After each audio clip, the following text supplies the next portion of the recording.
नाज़रीन, बैनुल अक़वामी शोहरत याफ्ता अमरीकी साइंसदान प्रोफेसर हेनरी ने इस्लाम कबूल कर लिया है। बैनुल अक़वामी शोहरत याफ्ता अमरीकी साइंसदान प्रोफेसर हेनरी का नाम डॉक्टर अहमद हसन ने अब्दुल हक रखा है।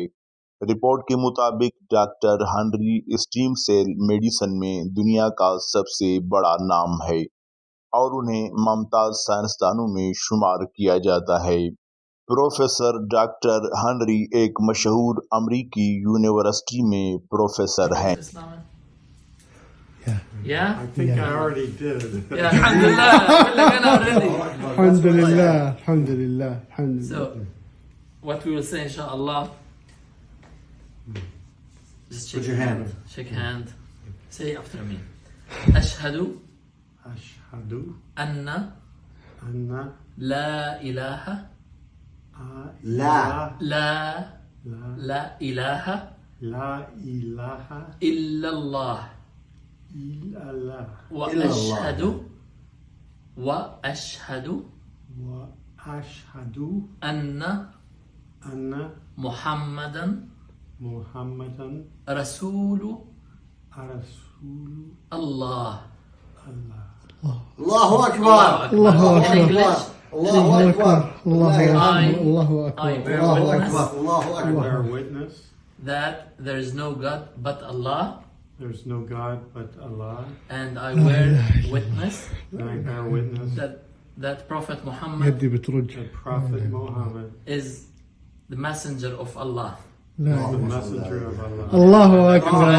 Allahu Akbar. Allahu Akbar. Allahu Akbar. Allahu Akbar. طيب Allahu Akbar. الحمد لله رب العالمين والصلاة والسلام على سيدنا رسول الله وعلى صحبه آله وصحبه أجمعين.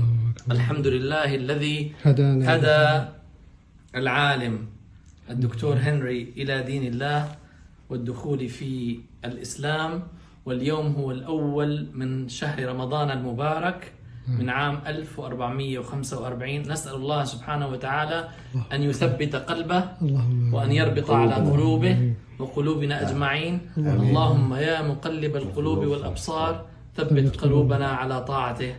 ويسعدنا أن نسمي ونطلق اسم عبد الحق على الدكتور هنري ليصبح عبد الحق كلاسن، لأن سبب دخوله في دين الله هو الحق وهو التروث، كونه عالم من علماء الطب وعالم ليس كأي عالم، فكانت الحقيقة والحق هو الذي اخترق قلبه.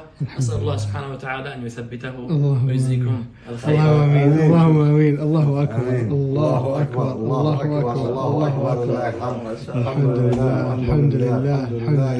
الحمد لله. سبحانك يا مقلب القلوب. الحمد ثبت لله. أقدامنا على قلوب. Alright, welcome. Alright, congratulations, man. Beautiful. Allahu Akbar. Allahu Akbar.